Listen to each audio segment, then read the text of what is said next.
नाज़रीन, सजावल में खबर ॾींदा सजावल में 6 महीना अॻु मुसलमान थी पढ़ो कंदड़ मसमात आशा शेख पंहिंजे मुड़ुस गुलज़ार मल्हार सां गॾु प्रेस क्लब पहुची तहफ़ुज़ लाइ अपील कई। प्रेस क्लब सजावल में साफ़ न कयां ईंदे चयो त मुंहिंजो असुल नालो सविता दी वलजे हिंदू कोहली हो। मूं पंहिंजी मर्ज़ी मुताबिक़ सजावल मदरसे में तारीख़ 12 सेप्टेम्बर 2021 ते आलमन वटि कलमो शरीफ़ पढ़ी दीन इस्लाम क़बूल कयो, जिते मुंहिंजो नालो आशा रखियो वियो।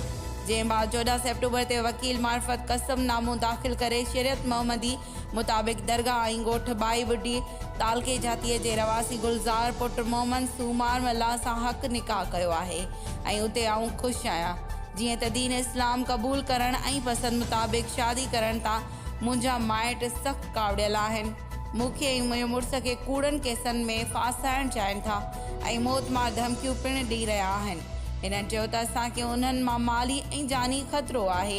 इन्हनि chief justice Sindh, IG Sindh, SSP Tando Muhammad Khan ऐं SSP सजावल खां तहफ़ुज़ ऐं इंसाफ़ जो मुतालबो कयो।